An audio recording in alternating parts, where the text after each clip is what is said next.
I have this curious beast that lives inside my head, and I'm about to unleash it. All right, let's go.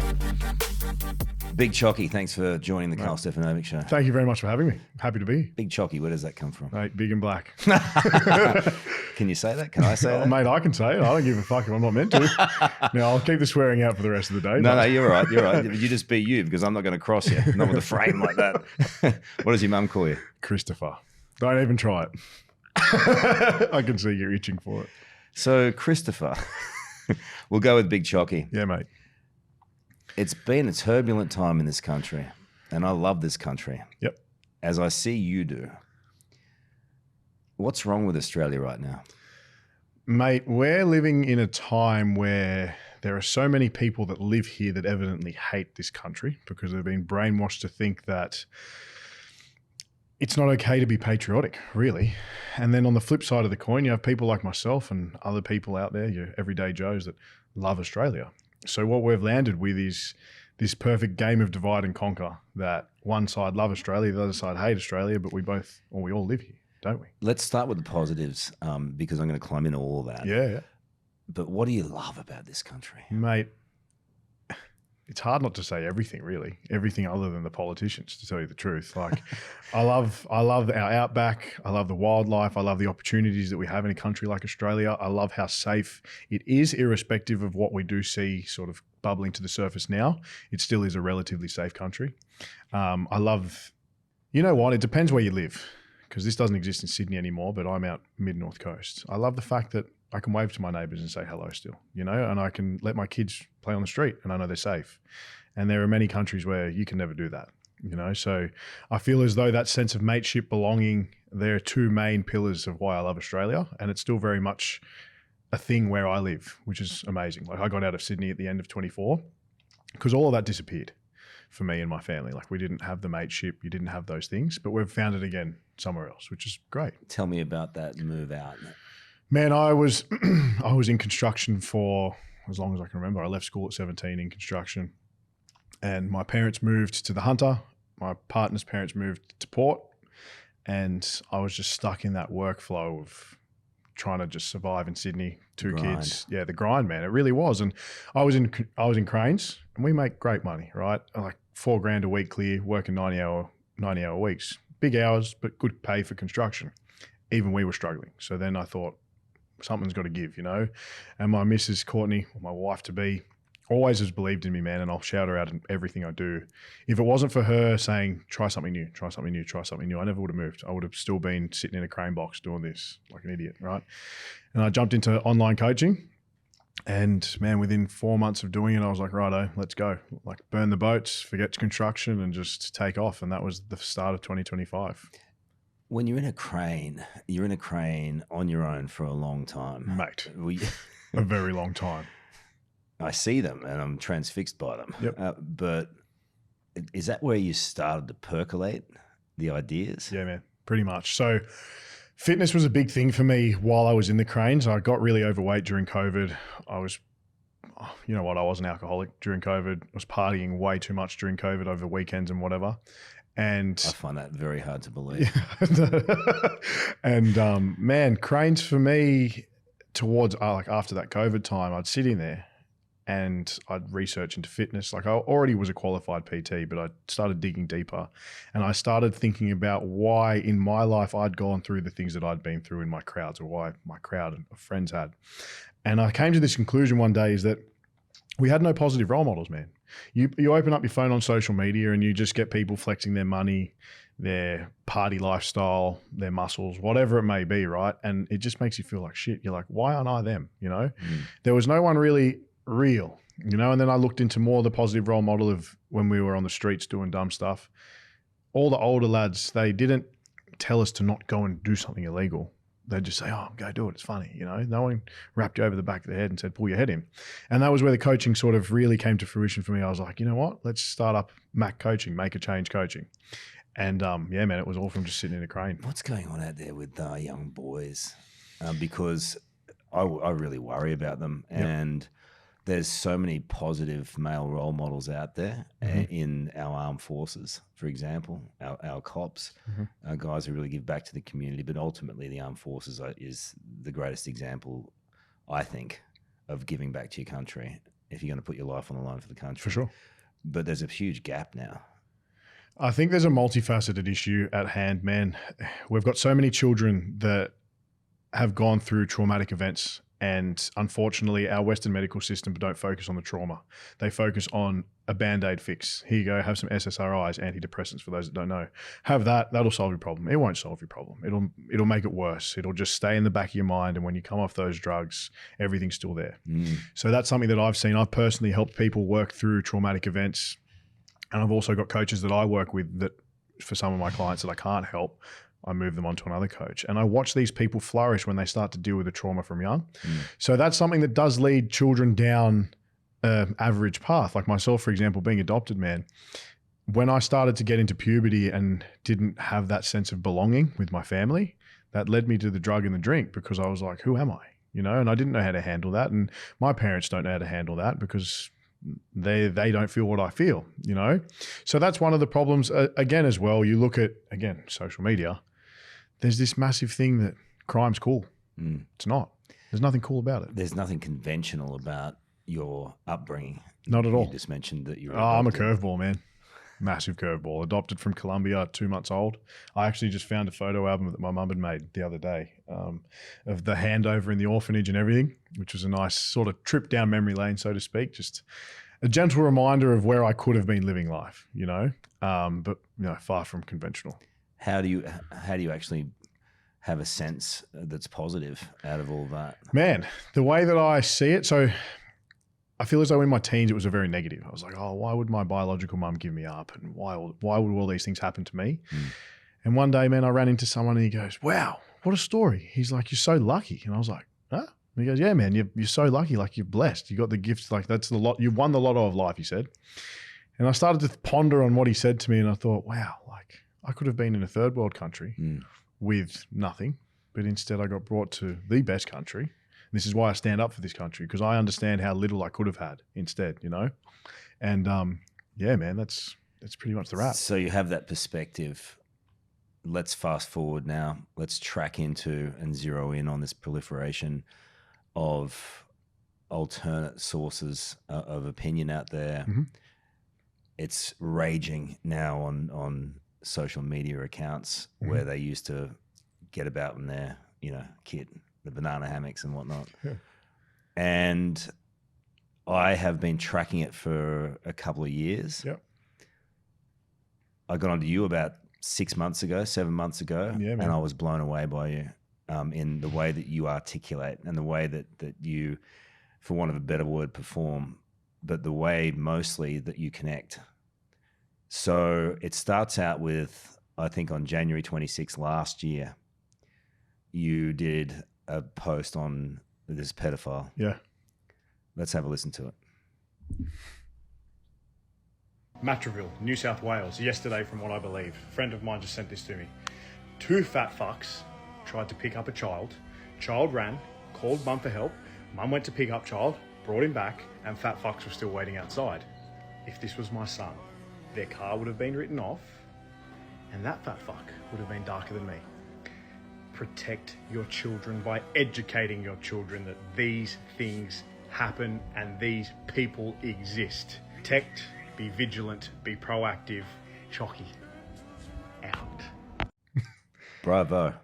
That was one of the first. No, but bravo. How do you feel when you look at that? Oh, I think that was shit. Why? It was, look, the message is still great, but I feel as though obviously my content's changed, the way I articulate, the way that I do focus on things and sort of break it down for the audience a little more. And it was, man, I was really sweaty. I'd just finished mowing the lawns. I was standing in a shed doing that video. So things have changed a lot, but I think overall as the message, my message still remains the same. Instead of it just being about children, protecting children, now it's about protecting our country, which in turn we still have to protect our children and everything. You know? Well, if you're not protecting your children, how can you protect the country? Exactly right. And this is something that really, you know what, I'm going to get into this early. This is something that really, really grinds my gears. And some of your listeners might feel attacked by this. If you're a celebrity or you're an influencer, right, and you're keeping your mouth shut due to dollars right now, you're piss weak. And the reason why I say this is because your children may be left with a shit ton of money. But what if the country that they're left with is shit? The money means so little, you know? And to me, it's a parent's duty, responsibility, especially men. It's their role to make sure that whatever world they leave behind for their kids is a good one. And there are so many right now that are staying silent, and it really, really bothers me. So what areas are you really most concerned about then?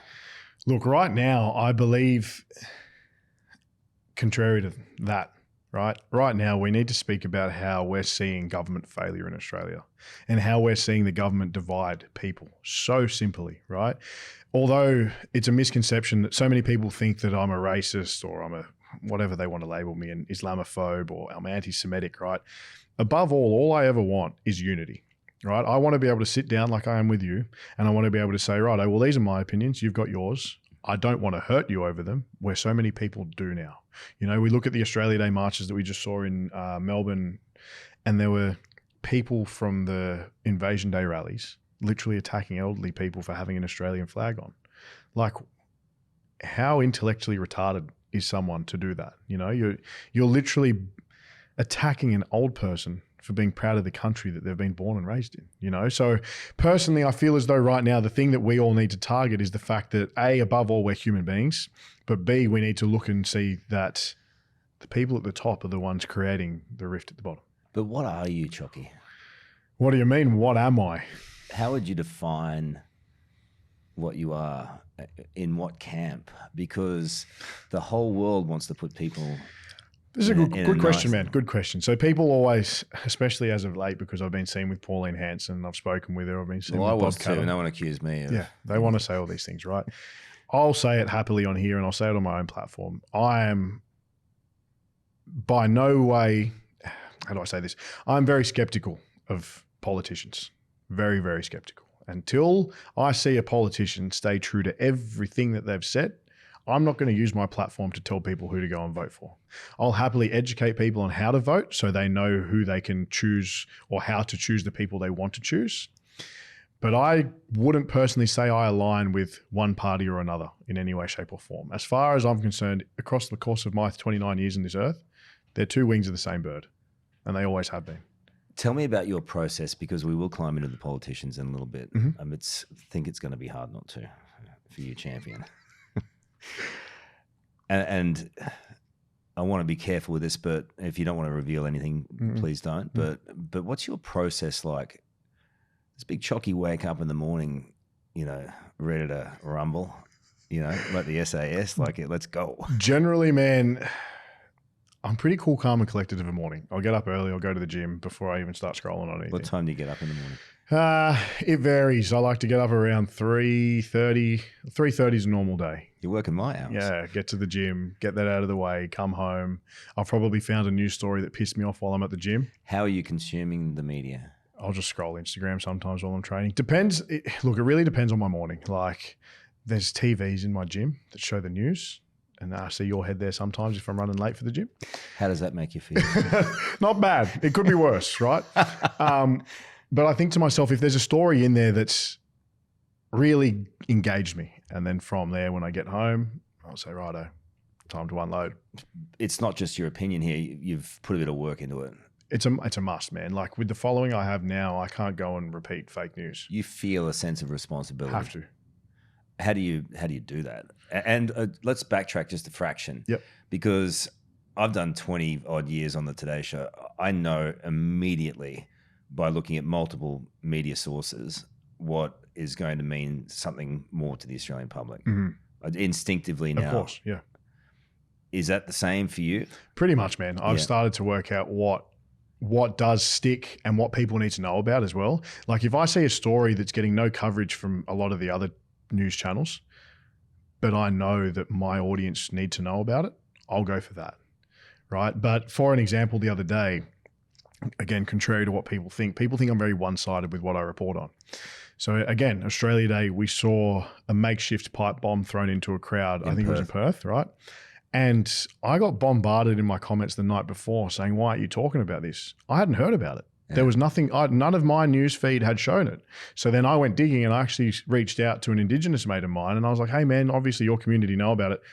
None of mine seem to know. What's happened? And he sent me all this stuff.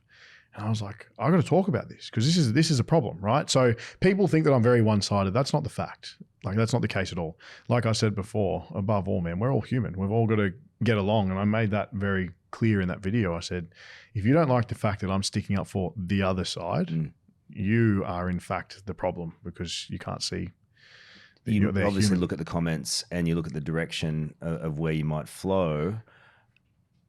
How much does that influence what you do? To tell you the truth, man, I try not to look at comments. I got flogged when I started like around the 100,000 mark. I ran into a bit of pushback from a group and I was just getting smashed in the comments. And it was a pretty negative space. Like it was by the neo-Nazis. So I came out against their original march. Would have been on the 31st of August, I'm pretty sure it was. And man, they nailed me. You black this, you that, whatever, right? And as much as we like to say that comments don't impact us, when it happens for 3 or 4 days straight, you're like, okay. So these neo-Nazis are obviously pretty well organized and they're targeting you. Oh, yeah. I mean, look, they've all got group chats and stuff like that. But I mean, since then, I've done my best not to delve into comments. Like in the first 5 or 10 minutes, I'll interact with a few people. I might come back 24 hours later and have a sus. But for people to think that I can go through between 3 to 10,000 comments, they're dreaming. It's not happening. Sorry. And another thing is if you get engaged with someone and you start arguing with them, I'm just giving them energy for what? You know, like my platform is for me and my views. If they don't like it, they don't have to stay. Yeah. You know, scroll on. It's that simple. It's something I've had to, deal with over You would have for sure. over the years. 100%. Come back to me when you've been on the front cover of the New Idea 25 times, big fella. I mean, it's all out of you. Big chockies, bust up.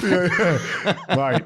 I'm sure there'll be one day. But I again, the process for me is interesting. So you see the story, you know what you want to talk about. Do you have all the words in your head? Ready to roll? I just spit it, man. Just pull my phone out, look at it, think of the story. I don't even have the story in front of me when I'm filming. Like I'll just think about all the facts. I've got a pretty good memory when it comes to like remembering numbers and whatnot. So if I need to remember figures or the government's blown out by X amount, I'll just spit it all as I go. One take. And that's it. Because that's a real communicator. Did you always know that you were able to communicate in that way? Had no idea. Had no idea until recently, man. People started picking up on it, saying that they listened to the way that I did do my reels, and they said, irrespective of the swearing and the raising of your voice and the emotion, they say you can actually get a message across really well. And then I got on long form content. I think it was Unemployable Media. I jumped on their podcast, and I got really big raps from their listeners. They were like, "Man, you're a completely different person, but you actually get your message across." Same with Mark Boris, got on his podcast and that blew up. They were like, "Man, you can actually talk." I heard you on the Mark Boris. I think Mark does a really great job. Great job, man. And so even diving into more of your history, people should go out there and definitely have a look at that because Mark's, I think he's fantastic to listen to. Phenomenal. I love him. Also incredibly handsome and distracting. So you do a couple of takes or it just comes really supernaturally? Look, generally now I can get it done in 1 or 2. Yeah, wow. Happily. You're moving fast. Very.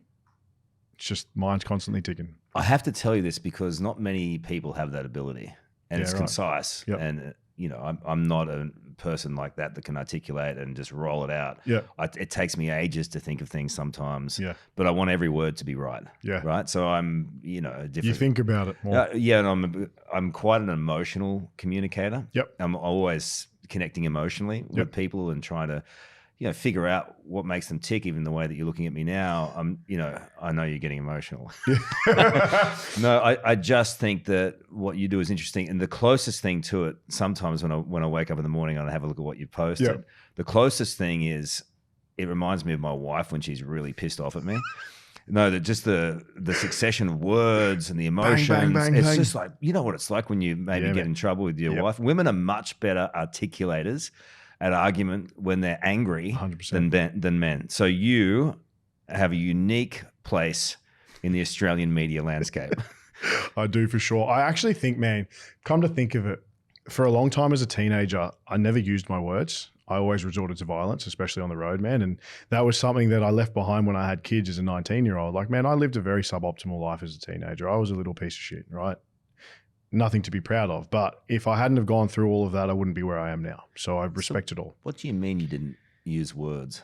Man, I was just angry. So like if I was in an argument with someone, we'd end up fighting all the time. It's just how we were. The people I grew up around, they were all violent. The people that I interacted with on the road, we were all violent, right? And I assume now, subconsciously, I've made it a mission of mine to be able to communicate with anyone. No matter how angry they are at me, I actually like knowing that I can keep my cool and talk. And that's something that we need to make normal again, man. How did you do that? Because Great there'll question. be a lot of people out there who can't. I couldn't tell you, man. I think, Really? to be honest, I think having children really settled me down. Because others it winds up. Yeah, no, it really, really, really settled me down, man. Like I just thought I've got to be here for them and I've got to continue to do better for them. And this is the way that I've done it, I suppose. I just learned to communicate. Worked on yourself. Yeah, man, you have to. As a parent, I believe you could, or you should always continue to work on yourself. Always. Let's climb into some of the subject matter because these are the clips for people watching now who don't know you. There'll be plenty who do, but those who don't, I'm just going to highlight some of the really popular reels that you've done. And a reminder too that on January 26th last year, you had 10,000 followers. Roughly, yeah. And now you have... across all platforms, just shy of 1 million. So there's something going on with you. People just like the fact I'm connecting to your everyday average Aussie and I'm speaking like them. I'm not like a politician trying to razzle dazzle you with all these big words and lie to you and say, I'm going to do this for you, but actually I'm doing that. I'm just saying it how I see it. Big Chocky found his groove. Yeah, I found my groove. It'd be good on a t-shirt. Don't tempt me. Let's start with the immigrant gawking at a woman on the beach. Let's have a listen to that. They say diversity is our biggest strength. Now picture this. You're sitting there on the beach, you've just had a lovely surf, you're chilling out, beach is empty, and this fucking piece of shit decides to come up and just stand a few steps away from you and just keep gawking. That is not acceptable in Australia in any way, fucking shape or form. But what makes this worse is that the lady posted up her experience, and guess what she was labelled? You guessed it, racists. So this is my message to anyone that wants to call her racist for saying she felt uncomfortable for this piece of shit standing there. You are in fact a fucking idiot. And anyone that is pro-mass immigration, understand that you are also pro-Australian women not feeling safe on our beaches. It is pretty fucking simple, because the people that are coming climb out of fucking holes where they don't respect women at all. And if that's something you can't fathom, I don't know what else I can fucking say to help you, apart from the fact you're a fucking idiot. So let me know what you think in the comments so below. angry. And that's my take from the controversial coach. If you don't like it, get fucking used to it. Chocky out. So angry. There's a bit to digest Of course. and it is. navigate through there. Yeah, for sure. When it comes to mind, where do you want to start? Mate, wherever you want to go. Well, I think for me, overwhelmingly, the message is about protecting women. 100%, man. Why is that so important to you? This is a great question. And I've said this on another podcast, actually. I remember... Don't mention other podcasts. I'm not mentioning... Just the Karl Yeah, Stefanovic show. it was another podcast. They're shit compared to Karl's, all right? I can't even remember who it was. I remember asking all of my female friends growing up, I think we would have been 19, 20, 21. There was not one of them that hadn't been abused. And that's a concern, man. Yeah, man. There's not one. Like, man, if I was to put maybe I should do this. If I was to put a reel up and ask for a woman's experience, I'd say majority have been subjected to some sort of abuse. And that's a fucking problem. Like, that's a real problem. So then when I saw that lady, so the initial video that she'd actually posted, she pulled it down because she literally got attacked for being called racist. She put a video up of her scanning the whole beach, right? Just her and her surfboard. 4 steps away to her left was him in jeans and sneakers. That's disgusting. And he was just staring. And she told him to go away. He didn't go away. So then I got the footage. I found out who she was. I reached out and I said, hey, look, I'm going to do this anonymously. Are you cool with that? Like, can I use some footage? I'll blur anything out, whatever. And she said, oh, please don't use the footage. People tie it back to me. Like, there's this photo. So that photo that's on the reel, it's a photo from behind her, pointing down to her. Obviously, she's lying there, surfboard next to her. He's there. And everyone's asking, how'd you get the photo? That was posted to her local Facebook community. A lady was literally staying there, watching, making sure that nothing happened. That's a real concern to me, right? And the reason why I lean into it is because we are unfortunately seeing a rise of women. Man, my DMs are full of it all the time. I literally got one yesterday. A guy caught an Uber driver, and I'm not even making fun of him. He actually was an Uber driver. Couldn't speak a lick of English. Took a photo of his missus bending over, putting shopping in the back of her car. So the guys pulled him out of his car and said, give me your phone. Took a photo of the fact he'd taken it, sent it to me and said, man, have a look at this. What do you think? Like, this is a real issue. So I'm going to talk about it, man. And it's not racist. Like, it's facts over feelings every day of the week. I didn't call out what nationality he was. Is he an immigrant? Well, he doesn't speak a lick of English. It's a problem. If we can't protect our women, failed society, man. Yeah, failed society. So why is that such a complicated message? Like I said, like if you can't fathom that lady's initial video was not racist, I don't know how to help these people. Like, what if it happened to them? And then they put the video out and then they got called racist, you know? And it was actually really scary. A friend of mine reached out after that and he goes, it wasn't long ago up those ways, because that was up in Sunshine Coast. I'm pretty sure a lady was abducted, raped and murdered. Same sort of story. You know, that it's not racist to call these things out. We see it every day, brother. Unfortunately, we do. Yeah. And it's become an epidemic. That's exactly right, man. So no wonder women feel unprotected. Yeah, man. No wonder women have lost confidence in men. Yeah. You know, exactly. and I'm not saying that for every man. Of course, there's some really good men. Heaps of great men out there, good dads. 100%. But how do we stop the other bit? We just need to keep calling it out. That's the biggest thing. Keep calling it out. Do your part. Like, if you see a lady that is uncomfortable, ask her if she's uncomfortable. Like, be there to help them. Show them that. Don't try and be a knight in shining armor. I'm not saying that to everyone at all, but just be that man in the community that's known to help people. There's plenty of us. You know, you don't have to look like me. You don't have to be some 6'6" former SAS dude to go and help people. Like, just a simple knock at the door. Hey, is everything all right one day? If you hear something going on, as an example, you know, it's not hard to be a good human. By the way, big respect for the 6'6" SAS. Yeah, 100%. Shout out to my mates out there that are that. Same. Yeah. Same. Let's have a look at another one. This was Pauline Hanson. So I spent obviously last weekend with Pauline and her team, and you know, look where she is now in the Australian political landscape. I'll get onto that after we have a listen to this one. We've got two questions after Auntie Pauline's episode yesterday. First question, if Australian women go to the Middle East, they're expected to dress differently. But if Middle Eastern women come to Australia, we're expected to accept the way that they dress. So why is it that the Westerners always have to change? Question number two, if everyone else can wear whatever the fuck they want in Parliament, why is Pauline now be suspended? I mean, you can't wear an Australian flag, but you can wear a keffiyeh. Pauline can't wear a burqa, but everyone else can dress as they please. Now, you can call me racist all you like, but you know there is something a bit fucking funky going on right here, right now. And I think it is that they hate Australians, but they love everyone else. And they want us to change the way that we live so we can live like everyone else. And guess what, my friends? We don't like that. Let me know what you think in the comments below. And that's my take from the controversial coach. If you don't like it, fuck off. Chocky out. What really got me in that one was the pot stirring. Bro, I had to do it. She stirred the pot, so I just brought it out. Why not?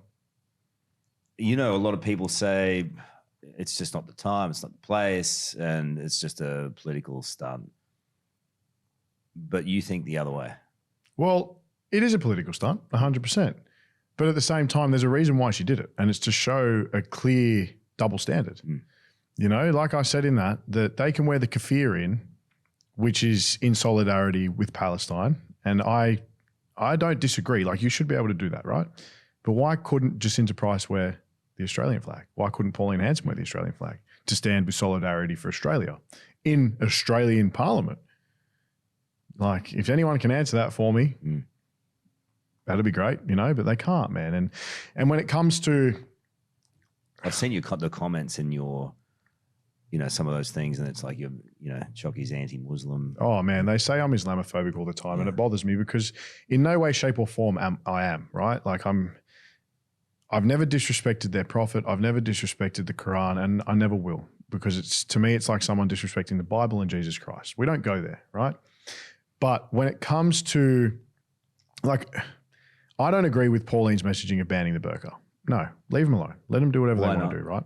Well, I believe that people should have the right to have their own religious beliefs, views, and practice whatever it is you need to practice. All good, right?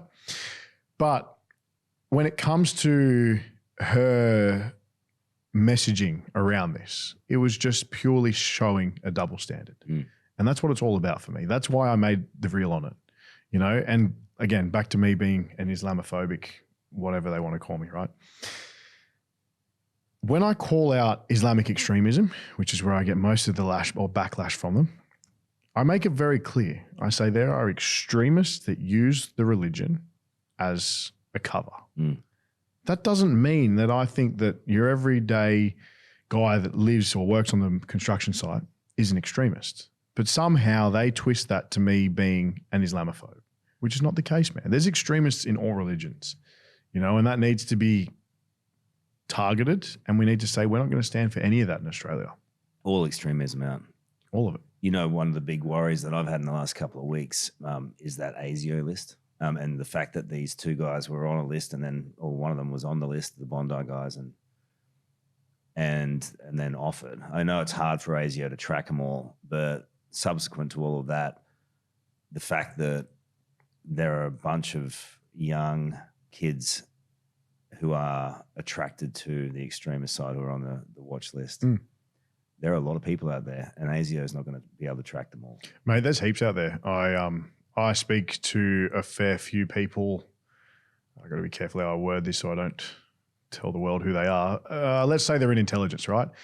There are a lot more people out there than we know of in Australia that are a real risk to Australia. Now, if ASIO failed so miserably with Bondi, what's to say that that won't happen again?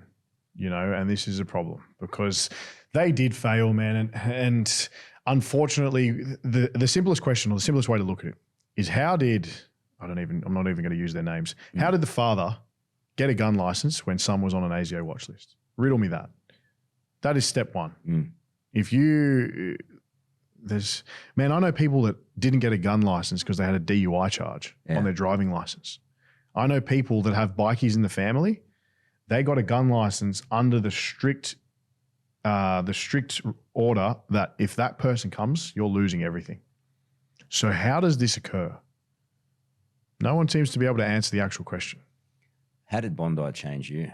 I mean, I remember when I first saw it, and I've talked about this before, but I still close my eyes and I see it. I see them on the bridge, and then the next image for me is lifesavers working on innocent people, and it had a profound effect on me. How did it affect you? It was pretty rough, man. I was at a Christmas carols event with my family, and I had my phone on silent, but my best mate, he comes through like it still buzzes, and he texts me, he goes, active shooter in Bondi. I'm thinking, oh, okay, maybe it's some gang violence, whatever you think it may be. And he goes, this is really fucking bad. And I'm like, oh, okay. So I take my phone off Do Not Disturb, and my notifications just exploded. I was getting not live footage, but footage sent straight to me from mates that are former police that still obviously have contacts. Then I went on my Instagram, exploded. And I was like, oh, what's going on? Like at first, it's almost like you don't want to believe that's actually occurring in Australia. Right? I thought it was AI. Yeah, man. I thought, I was like, surely this is not real. And then I thought to myself, like I looked at my kids and I looked at the missus and I was like, I used to park just across from that bridge every time I went to Bondi. It's like the only place I'd ever park. And I was like, I've been there. And then I started thinking about all my friends in Bondi or like family friends that live nearby, and I started texting them frantically what's going on. It was a really sad day for Australia, man. Like a really, really sad day for Australia. And that'll go down in history forever. You know, we're never, ever going to forget that. I think for me though, what was petrifying for me is it was the first time I truly felt the power of my influence. Now, what I mean by this is after obviously the initial event happened, my former military mates, my former police mates, they all started hitting me with you need to be very careful with what you say now, because you could actually spark like a war, really. Because I have so many followers, and this is very unfortunate. I do have a lot of racist, low intellect followers. How do you feel about that? I can't do anything about it. and if they come and watch my long form content, they'd understand that I'm not like them at all. I don't care what color you are, race, religion, doesn't matter to me. Just be a good fucking human, right? But to me, that was really scary, man. Getting worded up from people that have been in war zones saying, hey, man, like you really need to be careful because if you come out and say, oh, it's war, they'll go. Like people were angry, right? So the night of, I pretty much just put a post out saying it's horrible to see. It was pretty short and sweet. Like, let's pray for everyone and just stay cool. Yes. Don't jump to conclusions about what's going on. I actually thought it was an incredibly responsible message from you. Man, I had to. It was 10 p.m. at night. It's the latest video I've ever done. I couldn't sleep. My missus was beside herself. She's a very empathetic person, man. She was crying. The kids were like, what's going on? And I'm like, I'm not telling you guys yet. But then the next morning I came out and again, I just reiterated, stay calm. Don't start targeting people for no reason. And I actually had people come to me in the DM saying, you're so weak. Why aren't you calling for war? And I'm like, what the hell is wrong with these people? And there's one guy in particular, I actually I messaged him back and I said, man, he had a public profile. He's got a daughter and everything. I said, what would you do? You got millions of views about this. What would you actually do? You're going to tell people to go and firebomb another suburb, like never see your daughter again because you can't control your emotion? Like, the two people, one of them's dead that did it. The other one's already in custody. You're going to go and blame a whole community of other people that had nothing to do with it? And he didn't know what to say. Are you worried sometimes that short form does give people the wrong idea? Yeah. 100%. I've done a video on it before, actually. I've actually said, look, I acknowledge that some people may get the wrong idea out of me and that I am hateful or divisive or whatever they want to call me. But I go, and I again, in the same reel, I'm pretty sure I put a call out and said, if you disagree with me, I'll literally pay for you to come and sit down with me. We can do a podcast setting like this and I'll put it live because you'll see above all, doesn't matter what you believe in. I'm human just like you. So it really means something to you. Yeah, man. Of course it does. It does, man. You're not just doing it for the clicks. And, no. My son, right, my oldest son, he loves the YouTube streamers and that. I don't let him watch it. He watches it with his grandparents. But he's always so fixated on my numbers. Right? He's like, Dad, you've got so many followers. This is so cool. Blah, blah. I said, man, it means nothing. It means very little. It's about what you do with it. Like, man, I've seen content creators with 1,000 following. Yeah. But their content's amazing because they send a good message. And I tell them, I'm like, man, this is hectic. Keep it up, And the numbers mean nothing. The clicks mean nothing. Like, I want to be remembered as that guy that tried his absolute bloody hardest to create some form of unity in Australia again. When you take on certain topics and subject matters, you're going to get a little bit of blowback. It doesn't seem to worry you. But the PM is still regarded as, a certain part of office that demands, and, in some ways he's just been voted in again, demands respect. No, I don't agree with that, personally. Clearly. Let's have a listen. What a fucking weasel. Watch this. The government is prepared to take whatever action is necessary. Included in that is the need for tougher gun laws. Typical Australian government. Instead of them saying, look, guys, we fucked up, they're going to now overreach onto everyone.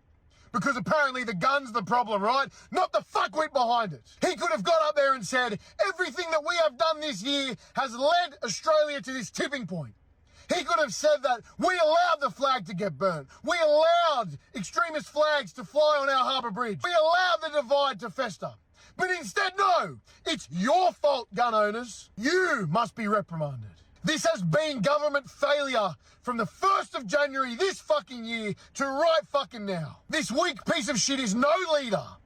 He is a spineless fucking worm. They want your guns, they want your freedom, and the next is your digital identity. So when I tell you that unity within the community right now is an absolute must, it's coming from a place of understanding this fuckwit's playbook.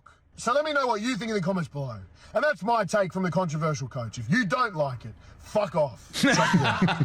Big Chocky's raging I against was pretty angry. That would have been 2 days after Bondi. That was when he came for everyone's guns. It's funny how you say he demands some respect. I don't agree with that because in no way, shape or form have I seen Al Bikini, and that's what I call him now. I haven't seen him try and connect with your everyday Aussie. He has torn this country apart. The fact that as I said in that reel, the fact we were allowed to see the flag get burnt consistently, him and his whole Labor team vote against the fact that that's not going to be illegal. Like, we've literally allowed division to fester. All of my content last year, right? Same as Sam Bamford, my mate. Shout out, Sam. Two Worlds Collide, right? All of our content last year, we were calling out all of these fractures that we saw in our Bikini's government, right? All of it. And it led to Bondi. Was there any accountability? None. It was your fault, gun owner. Your fault. You know, it's the hunter's fault. It's the social cohesion of Australia that we need to focus on, which means that I can get in trouble for what I say. So hang on a second. Let's focus on the issue that actually, what happened? You know, if he'd come out, like I said again in that reel, if he'd come out and said, hey guys, I've really, really made a mistake and I'm going to do everything in my power to fix it, he'd probably have a modicum of respect from Australians, but he doesn't anymore. You can't say that the opposition... They're not much better either, no. No. This is why I say I'm very skeptical about politics. It is a letdown. People go, oh, well, hang on. You know, the opposition, I mean, it's hard to imagine a worse opposition in the history of this country. I mean, the fact that in the first time in 100 years, I think it is, that the coalition is split. Yeah. I mean, if you can't get your shit together when it's most important for this country, then you don't deserve to be in government. I agree, man.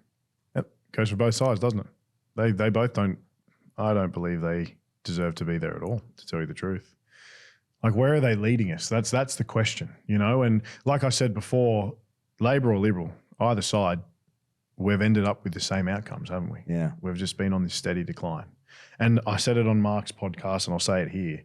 I'm no academic. Like, I don't know heaps about politics, man. I really don't. But what I can tell you is that the everyday Australian has had a gutful of all of their shit. So we need change. And for us to make change, again, like I said in that reel, unity in the community comes first. Certain things are allowed to happen, right? I mean, and I think for a long time, you know, and this is something I lament and I'm very conscious of, that Australians felt scared to articulate if they had a certain opinion about things. They did, man. And we're an incredibly tolerant country, incredibly. My grandfather came here after the Second World War in a boat, right? My grandfather came on a boat too. Maybe the same boat. Maybe a couple of years apart. I mean, I'm younger than you, Big Chocky. Yeah, true. But he came out here and went into an immigration camp in Wollongong, built his own house in Bellambi, worked for BHP for 30 years, got a gold watch, see you later. But he was so conscious of molding into Australian society and respecting Australian values. It was drilled into my dad, drilled so much so that, you know, when, you know, years later, Dad became the ultimate Aussie, you know, his vlog with, you know, stubbies on with holes in them, you know, no shirt on down the TAB with his pluggers and embraced it and loved it. That's got to happen when anyone comes here from overseas. You subscribe to these values if you come here. And if you want to live here, again, subscribe. Why wouldn't you? Again, like I said in that Pauline reel, right? Imagine if we were to move to Dubai. Do we not have to subscribe to the way they live? Of course we do. Yeah. So why do our government allow people to do the complete opposite here? You know, there's personally, I don't think there's a logical explanation for that. Why are we allowing people to just get away with that? So this, again, goes back to the start of this interview and this proliferation of voices, because you are articulating something that is in the heart and amongst the frustrations of Australian people right now. What do we do with that? Because, I mean, your anger is beautiful to me because it's pure. And the way you articulate things is pure. I mean, you know, my great-grandmother might have a problem, but my grandmother wouldn't because she could swear like a trooper. Yeah.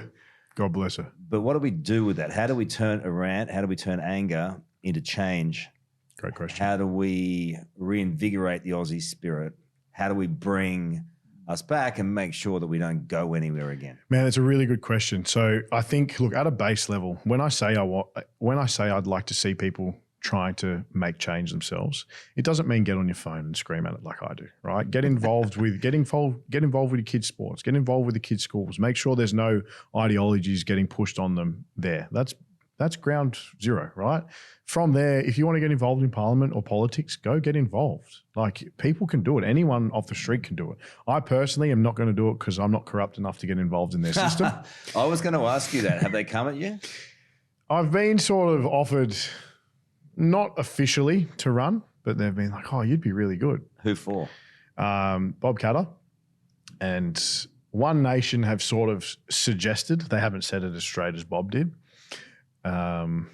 But How to would you me, run with Bob, like as an independent? yeah, well, I don't really know. I've literally put no thought into it But it's just you're not not going to do it. No. Why? Again, I'm not corrupt enough. Look, I'm not taking a stab at all of them. I believe that once you get into politics, you have to let some things go to sort of go with the flow. Like, you can stand staunch on a few things, but you can't stand staunch on everything. Whereas for me personally, I don't like that idea. You know, I've got morals, I've got values, not to say that they don't, but I'm not twisting them for someone else. So politics is definitely not for me. And I mean, the influence that we can make, look to America as an example, the influence you can make outside of politics is a lot bigger than internal. Do you reckon we have any good politicians? You mentioned Bob Catter. Bob's a great bloke, but when you ask about good politicians, I think of politicians that are going to be there for the next 10. Yeah. Well, he's going to hang on, man. Oh, I mean, I think he needs to let go before 10. God bless him. no. He won't even be angry for saying that. But No, I love Bobby. I've spent time in planes with Bobby. he's great, man. He is a great individual. His son's great as well. Yeah, Robbie's a legend. And then the way that they do look after their electorates and their people. Very well. Very, so very well. there are positive politicians. There are for sure. Look, publicly, I don't like to endorse any politicians because I don't want to mislead my audience in any way. Yeah, you know, and I think that's a very fair stance for people like me to have, because at the end of the day, it's the listener or my audience's choice for who they vote for, and I don't want to influence that. You know, all we need is someone that truly, like, well and truly is Australia first. They're not going to be bought out by foreign lobbying. They're not going to be bought out by the green sector. They're not going to be bought out by all of these weird, wacky LGBTQIA, whatever it is that you want to get involved in my kid's school. Go back to conservative, old school views, you know, and prove to the people that they're going to be about that.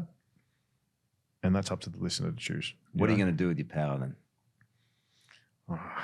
I don't like thinking of it as power. Well, I don't mean it in the traditional sense. I know, yeah. Yeah, and I don't, I mean, it's probably a poor choice of words, but there is a power in what you are doing. For sure. And there are power in the ramifications of it. For sure. Which you're fully aware of. And there is power in what the ultimate goal might be. So I think I've been thinking about it a lot, right? A great idea would be continuing to bring people the real news, right? So whether this mean we go down a media route somehow to make this bigger and bigger and bigger, because like I said to you off air, over the past 3 months, I had 217 million views on Facebook and Instagram alone. That's huge, right? That blows TV stations out of the water. And they probably hate to know that, but it's true, man. We people like myself and Sam Banford now, we are the news. Yeah, you know, you've got a phone doing it. And we've got a phone doing it. We've got no money behind us, man, compared to the ABC, but compared to 9, 7, 10, we've got nothing compared to them, but we're doing it, you know? So imagine if we legitimized it. That's definitely something that I'd look at doing. I also want to continue. I really want to try and bridge the gap between the Indigenous community and everyone else, because there is such a great divide there. And I believe on both ends, there's just so much lack of education, knowledge, and there's so much misunderstanding. And that's got to change. And I think that's right too. And I was messaging Tommy this morning, who you put up on your Instagram. Tommy the Cowboy. Yeah. Great bloke. And I'm quite fascinated by him and curious. And he has lived a life. Yeah, I will talk to him hopefully in the next couple of weeks, because I mean, there is an interesting story, right? Very, man. And I have Indigenous mates as well, like really close mates. Yep. And there's a gap there. There's hurt, there's pain. Yeah, man. And somehow, if we can bring unity there, I think it would be a wonderful thing. There's obviously going to be things that can never be forgotten, but how can we bring that together? Man, I'm actually doing my best to get more and more educated on it. There's a guy, shout out to Geordie. He runs a thing called Your Online Brother. He's actually looking at starting up a, not like a charity something or other. I forget what he's called it, but it's all about educating. It's about educating people on the Indigenous. It's about educating Indigenous on us and trying to bridge that gap. And he's teaching me as much as he can, so I am up to speed when people come at me and say, "Oh, well, you know nothing about us." It's like, well, hang on a second, I'm learning. And I think that's all we need to do. Like, if we can start to learn and understand people's positions, it's step one to bridging that gap, you know, and that's a big thing we need to do. And when it comes to things like Australia Day and changing the date, I don't like getting into that argument because if I could understand someone's viewpoint, we could probably both walk away and say, well, look, the date may never change, but understand that I do see you and I do understand what you've been through. And that's a really important thing. I'm not going to be some hillbilly fucking bogan who's screaming saying, I'm not changing the date. I don't give a fuck about you. No, it's not about that. Like, we actually need understanding. Let's not burn the Aussie flag. Yeah, cut that shit out. It's pretty simple. It's not hard, is it? I think just make that. Imagine if we burnt one of the other flags. Holy moly. You know, it'd be really bad. There are lots of these double standards out there, right? And again, it makes you angry. It does. But I think that it's more common than, I mean, I see so much anger out there now, more anger out there now than I've ever seen. Australia's a powder keg, and it's about to go. And when it goes, it will be really, really, really bad. How do you think that'll manifest itself? Well, we saw it after Bondi with that little idiot down Cronulla way trying to do a bash at Lebo Wog Day. Did you see that? Dumb. Really, really dumb, right? And then we saw people dump pigs' heads at the cemetery where all the Muslims are buried. Really dumb, again, because you're disrespecting the dead. Like, you're asking for something that no one wants to see. And this is something I've actually spoken about with a lot of my former military mates, again, who are special forces, a lot of them. Many of these Australians that are calling for violence have never seen violence. Yeah. Especially on the scale that some of these boys have. Right on. They don't want that. You don't want to see it, you know? You never, ever want to see this stuff. So I feel as though, again, if people like myself, you, Sam, or whoever it may be that has a following, has an audience, if we can show that above all, we can still communicate with individuals, you do start to bridge the gap slowly and surely. That's the whole point of this for me. Good. You know, the connection. Or the mainstream media to people like me. Yeah. Well, I respect you. I respect you as a communicator, and I'm so curious about the backstory of how all this unfolds and how it happens. Yeah. And that's the stuff I want to explore. Yeah. Because if we're not giving a voice and letting other people know what makes you tick, then we don't understand it. So we're making all sorts of assumptions about someone. We're writing them off. There are interesting people in this country, and you, my friend, are one of them. Thank right? you. The story. Yeah. Okay. On a lighter note now, you mentioned your partner before. Courtney. What does Courtney mean to you? Everything. Does she get concerned that you wake up and you want to, grind your fist into a blender some morning? Mate, it's funny, man. She's polar opposite to me. She is a massive introvert. Yeah. So knowing that I'm like a public figure now, really, like, this is crazy. But it's funny. She's actually got some really funny videos of me. I should get them from her one day, of me finding a news story that I'm really pissed off. And I'm like, what the fuck? And she's got it on film, like me responding. And I'm like, babe, get a load of this shit. And I'll scream it out to her. So you have a pure reaction when you see something? Yeah, man. I'm pretty hard-headed when it comes to things I stand for, because I know in the long run, I'm standing for my children and I'm standing for your children. I'm standing for anyone's children that need a good Australia left behind. You like cops though, don't you? Yeah. I used to not. I used to really not like them, man. But now, look, to tell you the truth, I've actually learned. It's a respect thing.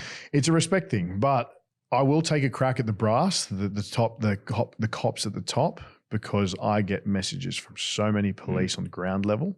They're not allowed to wear an Australian badge anymore. They're told not to engage when people are attacking them at protests, especially lefties. And that's a problem. Like, why is ideology coming through a police force? Police are here to serve and protect, right? Shouldn't be happening. I don't know who'd be a cop, brother. Man, I take my hat off to a lot of them. Same. On a lighter note, I'm going to go to one last clip of your viral sensations.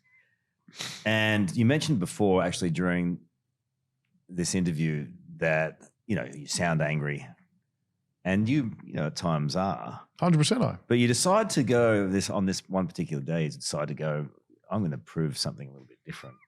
So let's have a listen.